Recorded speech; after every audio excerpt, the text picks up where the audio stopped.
My name is Father Mike Ng. I'm the Chancellor for the University, and I've been working with Dermot Ryan with the work on the Irish Studies program.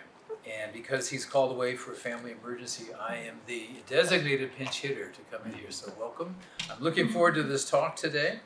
Dermot was very gracious and he wrote out the introduction for me, so I guess he doesn't trust an American historian to talk about Irish history.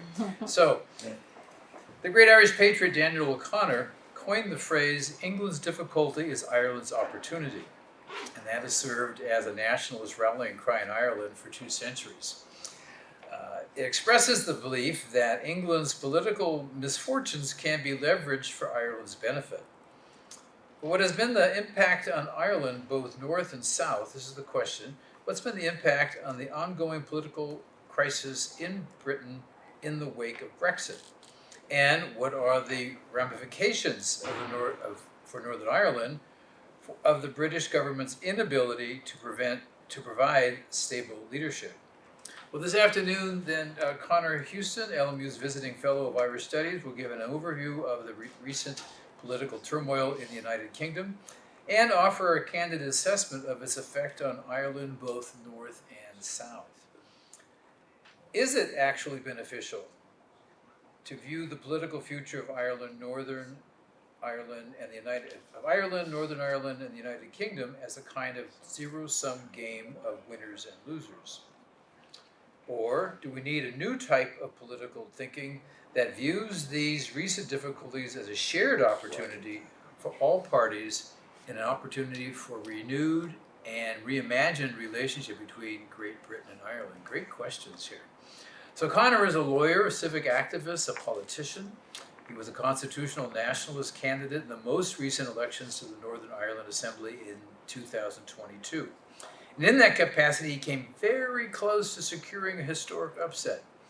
Having lost by the finest of margins to be elected on his first effort, Conor can, for the first time describe himself like many a great future leader before him, a list that includes Abraham Lincoln, as both a reluctant lawyer and an unsuccessful politician, for the time being. Conor is also a board member of the New Ireland Commission and Ireland Week. He's a co-chair of One Young World Belfast 2023, and when Northern Ireland will host the world's largest global youth summit. As a solicitor, he's represented clients to the Supreme Court of both the United Kingdom and Ireland, and he's been involved in many high-profile and pioneering human rights cases. So we're honored today that Conor will be in conversation then with Professor Jennifer Ramos, the chair of the Department of Political Science and International Relations here at LMU. After Conor's talk, Jennifer will engage with Conor and facilitate an audience Q&A. So that involves all of us. Jennifer's current research interests include peace building in divided societies, the globalization of the far right, and the preventative use of force. So with a passion for international relations, she has lived, worked, researched, and studied in a number of countries, including the Netherlands, Austria, France, Germany, Croatia, and Mexico. Her recent experiential learning courses include immersion trips to the United Nations in New York to study human rights, and to Belfast, Northern Ireland, to examine the process of peace and reconciliation. So with no further ado, I welcome Conor to our podium. Welcome. Good afternoon, everybody. It's a huge privilege to be here at LMU and back in Los Angeles. Can I start by thanking Father Michael for his very kind introductory remarks, and I would describe better that I'm a recovering lawyer and a failed politician, but I think yours is a much kinder description, Father, so I'll have to steal that one for future introductions.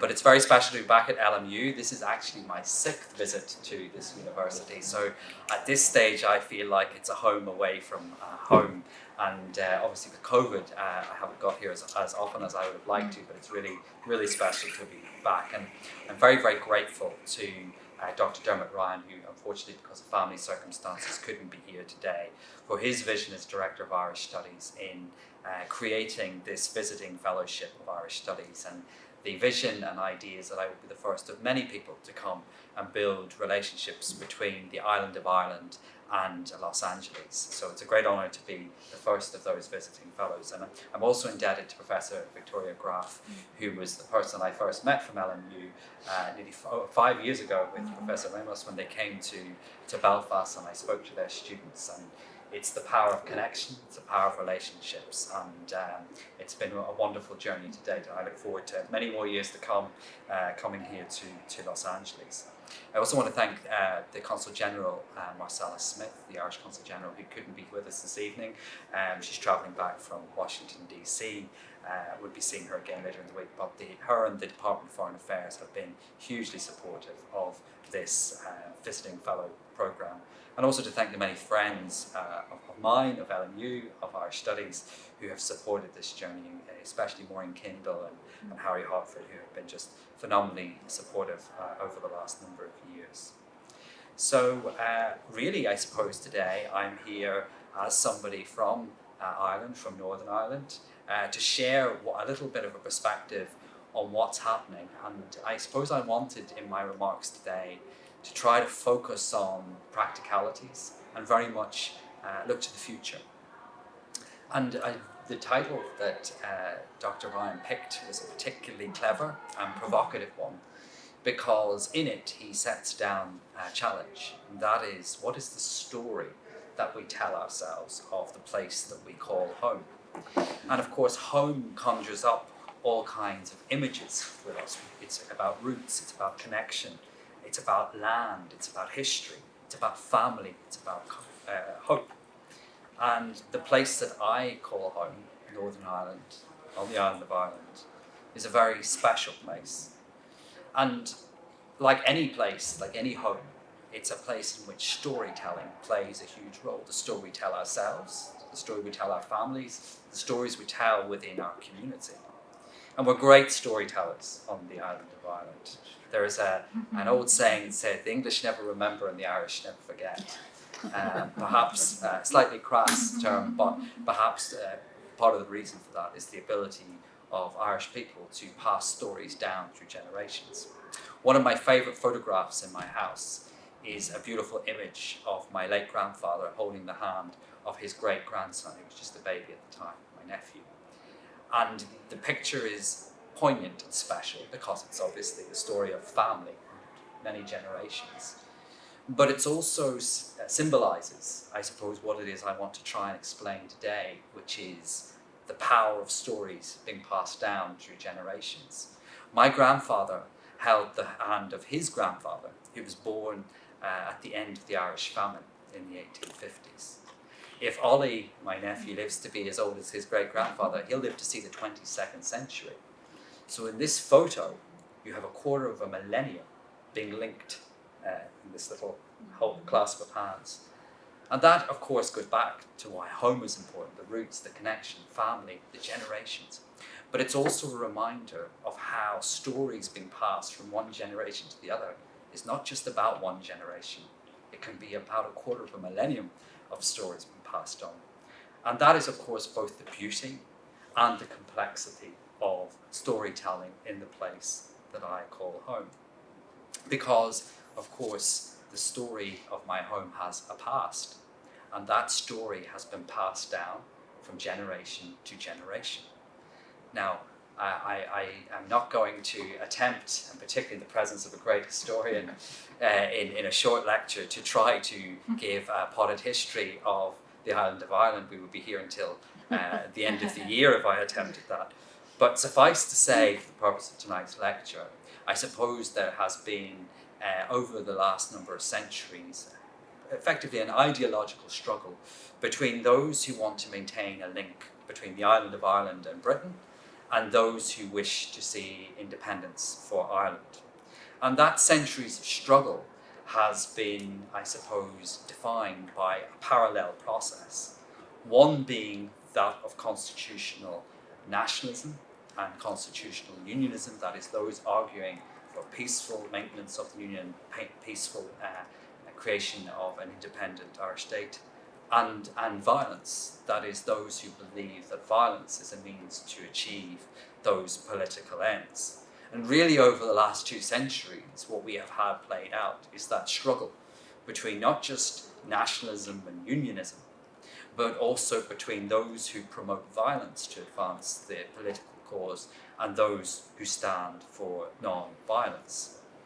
Effectively, over the last number of centuries, the gun has been an essential element of Irish politics. That is the story of our past. And I suppose, most provocatively, it is the story of the place that I call home, Northern Ireland, and our most recent trouble, our most recent violent conflict. Northern Ireland came into being just over a century ago when a treaty was reached between Britain and Ireland, which agreed to grant independence to 26 of the 32 Irish counties, creating what was then called the Irish Free State, now the Republic of Ireland. On the basis that the 6 counties, which had a unionist Protestant majority in the north, would create a new state called Northern Ireland, which would remain part of the United Kingdom. So for the last century, this contested space of Northern Ireland has existed. And from the late 1960s until 1998, when our peace accord was reached, unfortunately, we had protracted and intractable conflict that killed over 3,500 people across our society. Now, Northern Ireland, I look out at this incredible vista over Los Angeles. I am confident would fit into the space between here and those mountains. It's a small area of land in which around 2 million people live. So when you have a conflict over 30 years that claims the lives of 3,500 people and injures tens of thousands of more, you'll understand that the trauma of our conflict touched every family, every community, every person in the place that I call home. And that is what has made moving beyond conflict incredibly difficult, because the society is traumatized. The society is trying to emerge from conflict, and the society is bound by the stories of the past.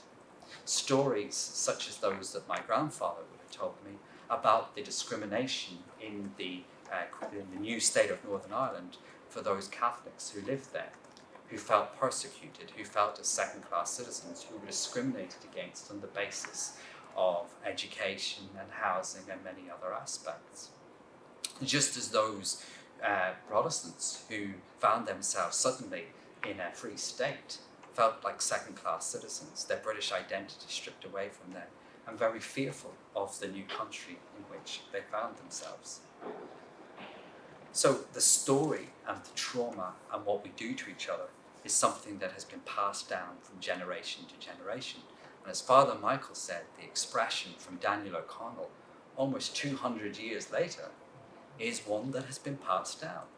England's difficulty is Ireland's opportunity, says a good Irish nationalist. If the Brits are down, that's our opportunity to find advantage. And that kind of thinking has been passed down from generation to generation. And I suppose what I seek to do this evening is to challenge that, to say that if we're going to write a new chapter in our peace process, if we're going to create a truly shared future for all of the people who call the island of Ireland home, we're going to have to think differently about how we write the story of the future. My home is a place of incredible hope, and as many of you will know, in 1998, a historic peace accord was reached, the Good Friday Agreement. This agreement, I suppose, settled, not solved, that centuries-old tension between unionism, nationalism, between Britain and Ireland.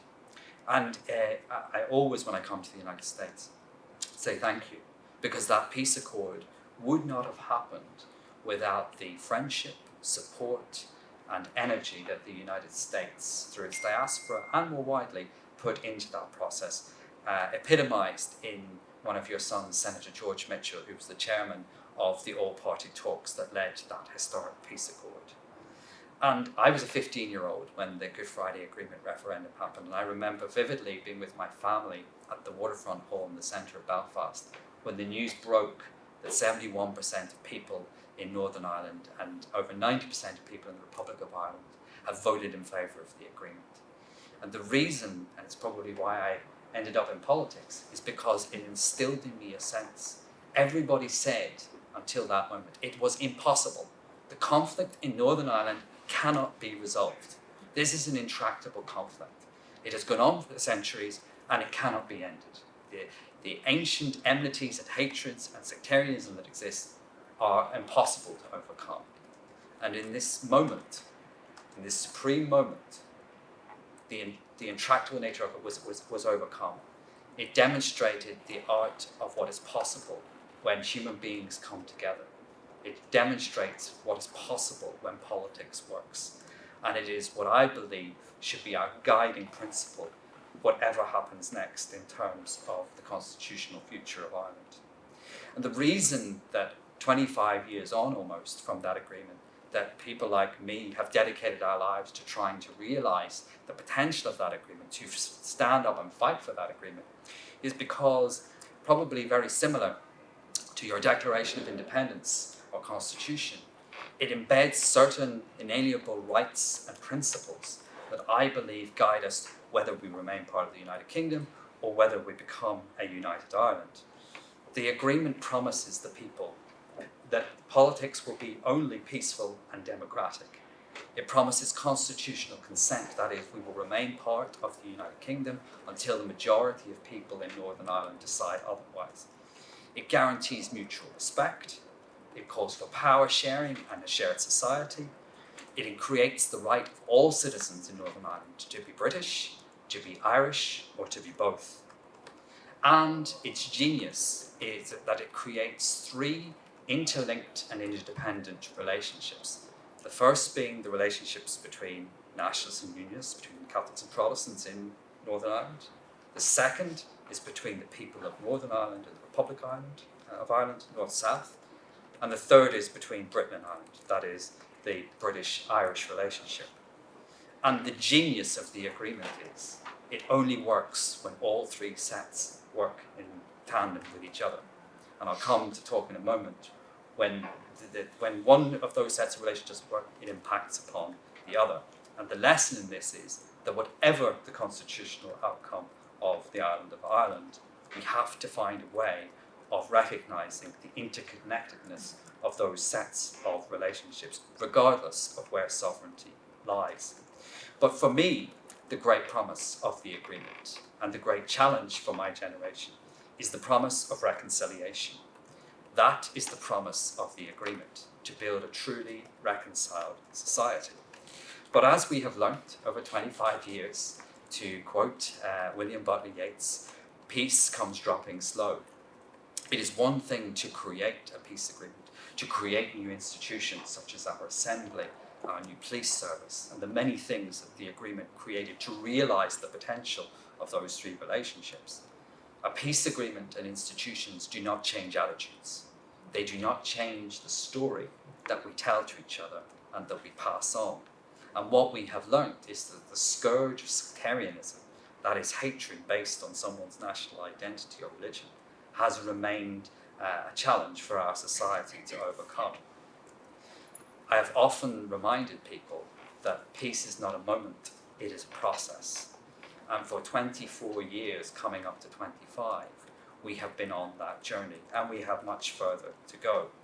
And whilst, of course, we have largely taken violence out of the daily lives of the citizens, the people who live in Northern Ireland, the changing of attitudes and realising the potential of our home place and our people is a work that remains ongoing. And that is why I suppose Brexit presents such a challenge to all of us who live in Northern Ireland. Because, to quote again William Butler Yeats, all was changed utterly in that day in June 2016 when the United Kingdom voted to leave the European Union. The people of Northern Ireland did not vote to leave the European Union, but because it was a UK-wide vote, the whole UK left the EU. And I suppose, again, I could speak for another week about the consequences of Brexit. But suffice to say, again, for the purpose of this evening's lecture, that if our peace process was about, I suppose, the genius of constructive ambiguity, that is, that you could be British, Irish, or both, that there was the three sets of relationships, that you could navigate, whether you were Irish or British, around these things, Brexit brought borders and identity back into our daily politics. And suddenly, the stories of the past, the story of your community, came back into sharp focus. That's what they used to do to us. They're trying to impose something on us. So these historic narratives came out as a result of Brexit. And really over the last 6.5 years, there has been an attempt to try and make the Good Friday Agreement and Brexit compatible. And people like me, who didn't want Brexit, admittedly, have tried constructively to find ways to make them compatible. But there is, I suppose, a challenge to that, in that Northern Ireland, whilst I absolutely respect, is part of the United Kingdom vis-a-vis the agreement. It is a unique part of the United Kingdom because of the right of the citizens to constitutional consent, the right to be British, Irish, or both, and the unique aspect of our north-south relationship. About 300 areas of daily life on the island of Ireland operate on the basis that we're an island, with north-south cooperation. So you can imagine when suddenly Brexit came along and people suddenly said, well, is that a British thing or an Irish thing? Is that an EU thing or a non-EU thing? The challenge is that Northern Ireland very often fell on both sides of that argument. So there has been a very real challenge in trying to find an arrangement which both respects the democratic wishes of the United Kingdom to leave the European Union while safeguarding the Belfast Good Friday Agreement.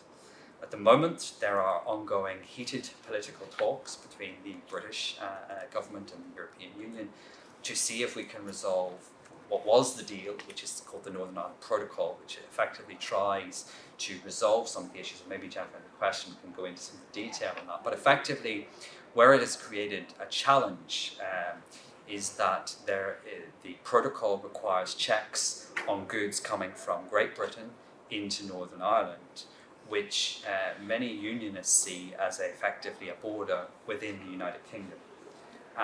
And I suppose as a constitutional nationalist, we must recognise that if that had been the case, whereby there have been checks going from north to south, it would have been seen as undermining our rights as nationalists, as those who identify as Irish. We must recognise that the protocol is far from ideal, that there are real issues that need to be resolved there, and that the British government in the EU must strive to find a way in terms of practicality to resolve the issues that exist because of the protocol. But I suppose suffice to say that Brexit has acted as a huge catalyst for sparking debate about where our future might lie. I think it's fair to say that change in the island of Ireland, change in Northern Ireland, change in the United Kingdom is inevitable. Things are changing and they are changing fast. Brexit changed everything. But what I want to say to you this evening is that the outcome of that change is not inevitable.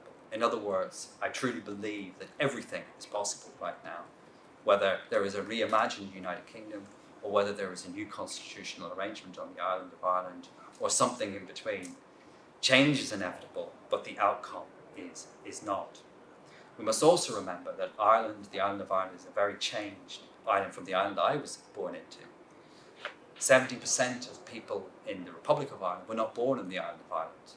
That's happened in one generation. It has radically transformed the kind of society Ireland is. Next month, an openly gay son of an immigrant man will become the Taoiseach again of Ireland, Leo Varadkar. That could not have been imagined when I was born on the island of Ireland. And just the same in Northern Ireland, the binary assumptions of our society, Catholics and Protestants and majorities and others, well, that is all changed. We are all minorities now. There is no majority community. In fact, the fastest growing community in Northern Ireland is the group of people who are not identified, who are not aligning along the traditional lines of unionist or nationalist. The whole shift of power in Northern Ireland has changed.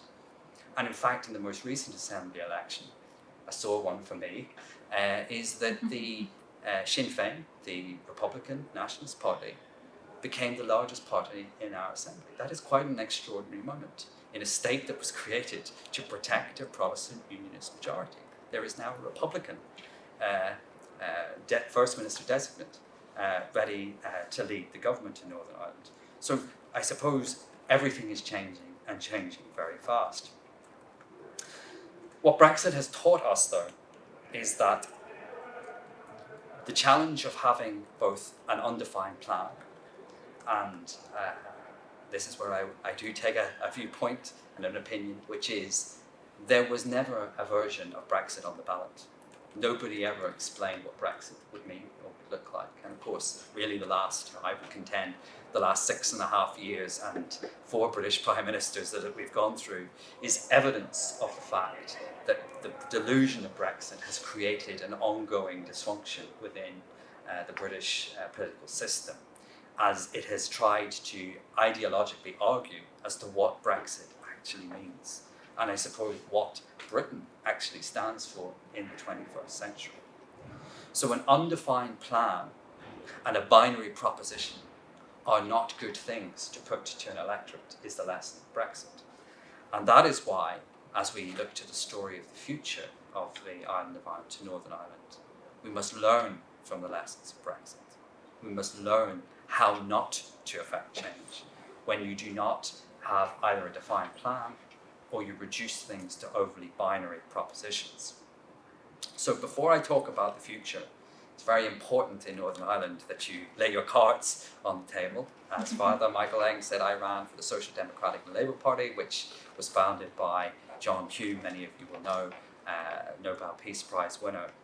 And so we are a constitutional nationalist party. So I hold a view that believes that we should aspire to build a truly reconciled new Ireland for all of the people, not for one community, but for all of the people who call Ireland home. So I declare that that is the lens through which I will make the following remarks, but I acknowledge from the outset the legitimacy and validity of my unionist neighbours and friends who will make arguments on behalf of the union, and I will reference that in my remarks. But I just want to, in Northern Ireland, you always have to declare your interest, and I just want to do that before I make the following comments. So I believe that the story of our future, what happens next, where we are going post the 25th anniversary of our peace agreement, is the need to reimagine how we tell the story, how we pass the baton to the next generation. And we need to reframe how we tell the story to ourselves and of each other. So I say that we have to talk about not constitutional futures as such, but rather what kind of society do we want to be. That is a conversation, whether you're a unionist, nationalist, or don't have a view on the constitutional issue, that everybody needs to be a part of. What kind of society do we want to be? And we need to ensure that as we pass the baton to the next generation, we do so with courage that we may have to tell the story to ensure that the next generation do not repeat the mistakes of the past. Everywhere I was with an amazing organisation in Los Angeles this morning called Homeboys, who do extraordinary work here in Los Angeles. And one of the extraordinary people who runs that organisation had been in Belfast and said, how do you expect your young people to tell a new story whenever they look, they see symbols, murals, flag, etc., that represent the past and where things have been? I thought this was a very profound remark to make in the context of the remarks I'm making tonight. But it is a reminder that the story we tell of where we've come from has a grip on us. And the courage we're going to have is to think about what it is we want our young people, the kind of society we want them to build and inherit and create. It's going to require us to take a hard look at the stories we tell about our past and how we responsibly pass them on. That's not denying where we've come from, the competing narratives, the viewpoints, the trauma, the suffering, but it's about having the responsibility to make sure that we don't overwhelm the next generation as they try to build a better society. And perspective is hugely important.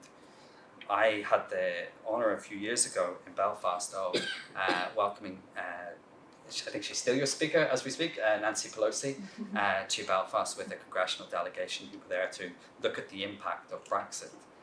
And one of the things I said to Speaker Pelosi when she visited that April was, this is the first time, this is the first generation in the history of this island who have the possibility to know nothing but peace and prosperity. I'll say that again. This is the first generation in the history of the island of Ireland who have the possibility to know nothing but peace and prosperity. That cannot be said of any other generation. And that is an extraordinary warning from history, but also a sense of perspective. And as if to prove the very point I was trying to make to the Speaker Pelosi, just hours after meeting her, my friend, an extraordinary young woman and journalist called Lyra McKee, was shot dead on the streets of Derry in a riot. A young woman who absolutely epitomised the hope of the Good Friday Agreement generation, killed in the middle of a riot. And it reminds us, and Lyra reminds us, that peace is precious. It's a process. It's an ongoing journey. And it's a responsibility that we can't get this wrong. We can't tell the wrong story. We can't try to write a story that is binary or tries to write the other out. So I want to just quickly outline 7 principles that I believe, whether you're unionist, nationalist, other, whatever your perspective, will be needed to write the story of our future. Firstly, and I've just alluded to it, we need to reject the binary. How we tell the story of what has happened needs to be challenged by all of us. We need to understand the complexity and competing narratives that make up the home place that I am from. And that we need to understand that the story of our past, what happens to my grandparents, need not dictate what happens to their grandchildren. We can change the narrative. We can change the way in which we do things, and that doesn't dishonour the people who've gone before us. We're building something better. The question I often pose, particularly young people, is, what if the future is not binary? What if we are open to the possibility that through genuine collaboration, accepting the complexity of modern island of Ireland and the various backgrounds and nationalities that make up our country, what if we enter into a truly collaborative spirit in building a new Ireland? Where will that take us? Away from perhaps binary notions of the decline of one country or the taking away of identity from others, but perhaps creating something truly new together. And linked to that then is the second principle. The Good Friday Agreement spirit and values are the foundation stones of anything that we do next, whether we remain part of the UK or whether we become, we have constitutional change on the island of Ireland. The spirit and values that I outlined earlier of the Good Friday Agreement are the bedrock of whatever happens next, and particularly thinking, I went back to that arithmetic of the 3 sets of relationships. That is to say that if we had constitutional change on the island of Ireland, then a renewed British-Irish relationship would be essential to any new constitutional arrangement. And I think the passing of the late Queen is a great example to us of how to do reconciliation well. The late Queen, in her visit to Ireland and the subsequent visit by President Higgins to London, demonstrated what reconciliation can look like. When she bowed at the Garden of Remembrance, spoke in Irish, shook the hand of a former commander of the IRA who killed one of her family members, the Queen epitomised and demonstrated the power of reconciliation and the power of what can happen when ancient enmities are put to one side and you reimagine the possibility. And I advocate that we will have to reimagine the possibility of all the relationships, particularly between Britain and Ireland. The third issue that we need to look at is the focus on practicalities.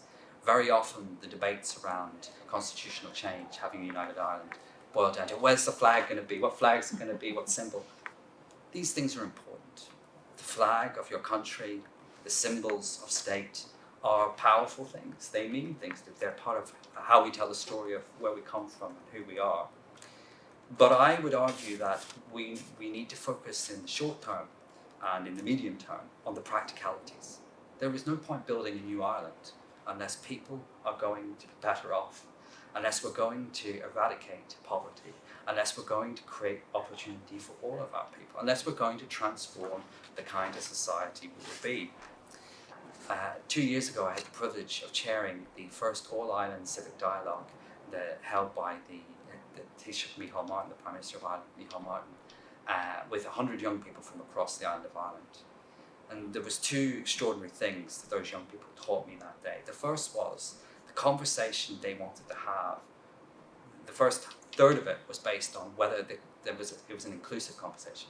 In other words, they didn't even want to have a conversation about the future unless they were certain that everyone on the island was represented in the room. That gives us great hope if that's how that generation are thinking about the future. The second thing they suggested is that they wanted to focus on the issues that united the young people across the island of Ireland. And the two that they came up with were climate change and mental health. And I would predict if I was to do a similar exercise here in Los Angeles, young people would come up with similar ideas. And a brilliant young woman from Londonderry made the point that if we can work together to resolve these issues, we can work together to resolve any issues. In other words, by focusing on these practical issues, firstly, they're the right thing to do, solving mental health and climate change on the island of Ireland, but it will build trust, it will build relationships and allow then people to feel more comfortable about other issues that we're going to have to face if we're going to talk about building a new society, whether that be our health system, education, the arts, culture, sports, human rights, diversity, inclusion, civic participation, how people live on the island. So having practicality at the heart of things. Fourth thing is mutual respect, promised by the agreement. I say it again, and I will say it every time. It is entirely legitimate to have a viewpoint that you want to advocate for a new Ireland, just as it is for those who advocate to remain part of the United Kingdom. Where we have to remove debate is for those who advance hate or those who advance sectarianism as the route for their political ideology. I believe that there are many unionists, people like Doug Beattie from the Ulster Unionist Party, who genuinely want to build a new Northern Ireland and the United Kingdom for people like me, just as I hope he knows that people like me want to build a new Ireland for unionists, that is their home, that their identity and their values will be celebrated. Fifthly, and linked to that, is persuasion. I believe in the power of persuasion, not overwhelming. This debate about our future has to be about persuading, trying to have a race to the top, who can create the better vision for our society, not an overwhelming, not based on hate, not based on the ancient enmities that I win so you lose, or you lose and I win. It has to be based on genuine persuasion, based on an ambitious and inclusive vision for the future. The sixth principle is to remind ourselves that the island of Ireland is home to all who live there, and that's why the focus should be on the word home place and building a truly shared home. And that I reiterate that as part of that, a very good friend of mine in the DUP said to me, a Democratic Unionist Party said to me recently that she felt that she would not be welcome in a new Ireland. And she said it with great sincerity and sadness to me. And that is the challenge for people like me that advocate change, is to look all unionists, all of those who fear a new Ireland in the eye and say, we are building this with you, for you, and British culture and identity will be not only protected or tolerated, but it will be celebrated within a new Ireland. And that links perfectly to the final principle, which I have alluded to time and time again, the principle of reconciliation. That must be the guiding principle to everything we do. As we endeavour to ask difficult questions about our future, we have to ask, what does reconciliation demand? And that places a very high demand on everybody if you view the question about the kind of society you want to be through the lens of reconciliation. And I believe that the next era of nationalism will be a battle between, I suppose, what I would call triumphalism, that is a sort of a binary winning over someone, versus those who are in a movement for reconciliation. And that is very much, I suppose, where I am at, where my viewpoint is that we now need to build a new movement towards reconciliation that perhaps even takes us beyond that word nationalism. Perhaps in the complex society and world we now live, the traditional labels that have boxed us for hundreds of years that tell the story of the community, the place you come from, need to be shattered a little bit. I have always been a bit of a disruptor. I've never liked quite fitting into the boxes that Northern Irish society places us in. So perhaps we need to build a movement of citizens from across the island of Ireland that are comfortable with being part of a movement for reconciliation, and that are actually interested in having a set of values to build a truly shared and new society. I think that for a new era we need a new movement, and it's going to be of those advocating a new Ireland based on a reconciled people working to build a truly peaceful, inclusive and prosperous future for all who call the island of Ireland home. Now, not all will want to be part of that movement, but all will be welcome. And the Good Friday Agreement's 25th anniversary is an opportunity to build this new movement, to build this new chapter in our peace process. Finally, conscious of time, the role of the United States to come full circle, as I pay tribute to your role in our peace agreement, it remains critical and essential to be, once again, as you have always been, a trusted friend.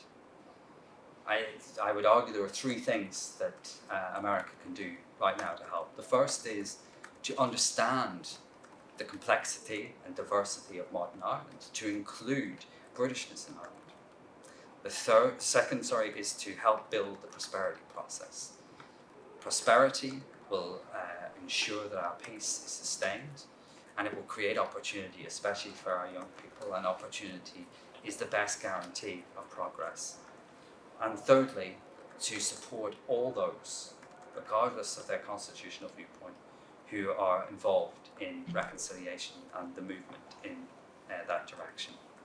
So what is the story of my home? Well, I would love to imagine the year I retire, when it's the 50th anniversary of the Good Friday Agreement, and I can come back here to LMU and I can say this to you: 50th anniversary of Good Friday Agreement, 2048. I can say to you, in a divided world, we have disrupted, we were disruptors as to how to build a reconciled society in which difference is celebrated. We were a movement that peacefully changed the course of history, building a home place based on shared values, prosperity, and founded in mutual respect. We are now a reconciled home place. This is the story of my island and of our people. Thank you very much.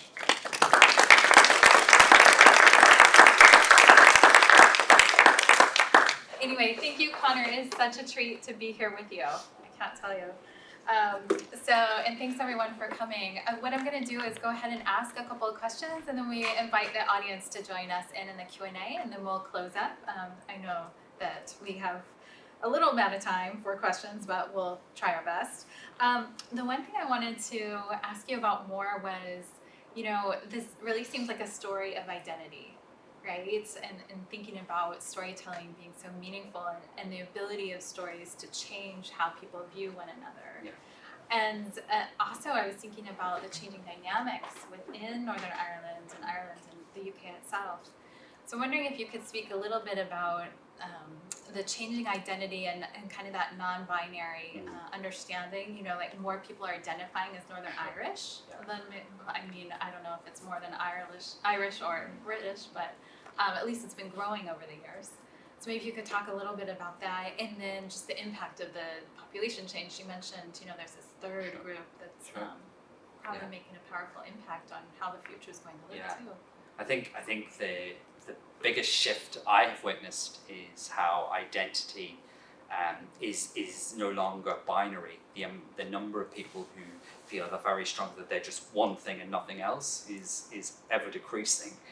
And in fact, the particularly young generation are very happy and fluid to move around identity, to not be afraid to say that they're British, but also feel Northern Irish, and actually they're Irish.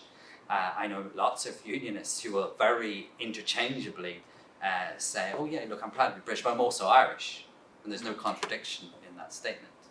I said when I ran for election that, I'm very proudly Irish, but having grown up in Northern Ireland, post-Good Friday, I feel there's a Britishness to my identity. And this was seen by some as, blasphemy, treachery to the cause. And it kind of goes to the point of my talk tonight, which is that we have to embrace that perhaps at times the binary nature of identity and place has limited us. And actually, I'm excited by the possibility of relationships what it can mean to be British Irish or Irish British or to be Northern Irish, and actually that there should be nothing to be feared from that ability to be able to move around in those identities. Of course, one of the other identities is European. You know, I have a very proud European identity. Of course, that's a challenge with Brexit, although, again, one of the benefits of being an Irish citizen, I retain my European identity. But so there's multiple identities, and I don't believe that any solution will ever be about trying to create a binary. And that's why that is supposed to be provocative in terms of the story that Irish nationalism has told itself. We have to start to contemplate that Britishness will be part of a new Ireland, because there are 1 million people, roughly, of British citizenship living on the island of Ireland. And we cannot do unto them what was done in the Irish Real, which is kind of to remove their identity or strip them of their identity. I don't believe that takes us, and I don't believe there's any need, because if we're going to reconcile, that is what I believe reconciliation demands, to build a new Ireland in which there is no contradiction if you live in Ireland and are British. I think that is the kind of society that we should be aspiring to build. And I appreciate for some that is seen as provocative, but I believe it's important, if we're going to go on this journey, that we start to have that kind of conversation, that kind of thinking. Mm-hmm. I wanted to pick up on the peace building that you talked about. Of course, you know, I'm very interested in that in Northern Ireland and elsewhere. I'm wondering what kind of lessons that you think could be maybe extrapolated onto the U.S. context, given our particular place where we are in the United States today, having just come off elections too and still waiting on some results. But what can we learn from Northern Ireland to better facilitate dialogue amongst a very polarized society? Very wary of coming into someone's country and saying, well, here's how I think you should do things differently. I suppose the extraordinary thing is that, you know, a quarter of a century after our peace agreement, there are lessons that we in Northern Ireland actually can share with Americans. When I was a teenager, the idea that we had anything to offer in terms of our politics to America would have been seen as ridiculous. I suppose for all the dysfunction and challenges of power sharing, and it has obviously we don't have a government at the moment, the one thing that I think we understand in Northern Ireland is the need to disagree well, that even when things have got heated and difficult, and they've been particularly heated recently over this protocol issue, people have enough ability to realise we have to find the way out of that, to let the steam out, to disagree well. And you know, I often in general, when students come over, I always say to them, you know, we have a very unique form of government. You can't unelect the government in Northern Ireland. The largest unionist party and the largest nationalist party will always share power. That's the construct. And I've often joked it was the equivalent of kind of the MAGA Republicans and kind of the Bernie Sanders Democrats sharing power. That's our political arrangement. And the fact that it works at all is actually quite extraordinary. And to be fair to our politicians, when you have such the fact that they have been able at times to function and have government is actually a testament to the ability to find ways to work together. So I suppose there's no, I'm not saying we're the best at it or we've got it right, but I think there is something in the experience of being able to disagree well and the ability to be able to share power that I think looking at the current United States, there's lessons to be drawn from that. Mm-hmm. Yeah, thank you. I'm going to open it up to the audience if anyone has questions for Conor. Actually, I have Father a Ang, question. that'd be great. I was really interested in what you said, that the young people thought two of the great challenges to be faced were climate change and mental health. Yeah. And I'm interested in that because I think when a people has gone through great trauma, Yeah. there's a secondary trauma that's passed to the next generation. And I'm really interested in terms of how the Irish are coming to grips with the secondary trauma that, you know, parents and grandparents pass on to their children. Having gone through, you know, tremendous stress and suffering, how did the children escape that and deal with that? Yeah, I mean, it's a great question. And there are some brilliant academics, our mental health advocate in Northern Ireland, Professor Siobhan O'Neill, Professor Deirdre Heenan. They have done phenomenal work looking at this issue of intergenerational trauma. And we now know it is a fact that the trauma of a parent or even grandparent can't be passed through. So I suppose that the first thing to do is to recognize, and it's kind of something I said at the beginning of my remarks, in everything I say, you have to remember that if we were sitting in Belfast or in Derry or anywhere, somebody in the room could be sitting with trauma, or many people in the room could be sitting with trauma. So this is not something when we talk about the past and our conflict that's all old people or something that happened on it. This is something very lived, very real.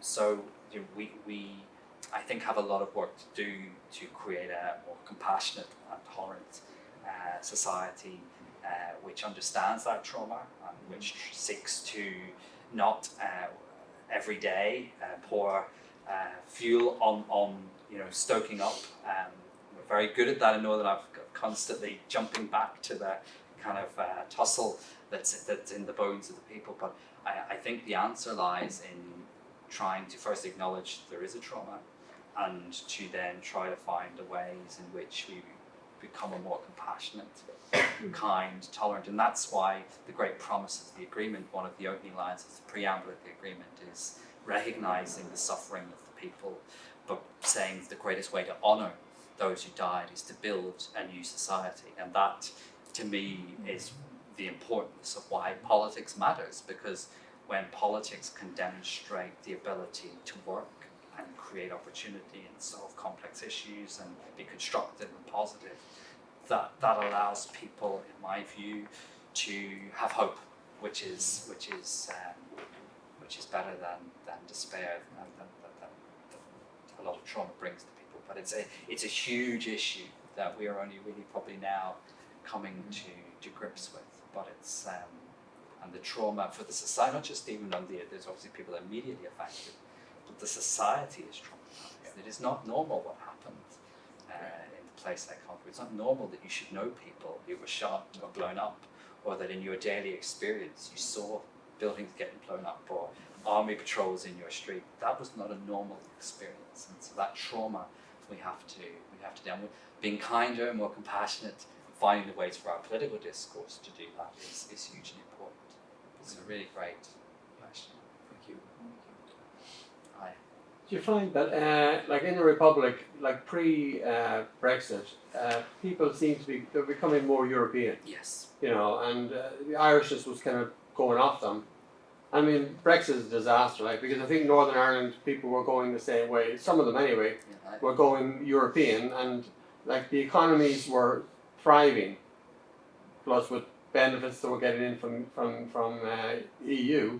I mean, I don't know how they're ever going to sort Brexit, but definitely that was the opportunity we had of getting reconciliation for 32 counties by being just European, not being Irish or British.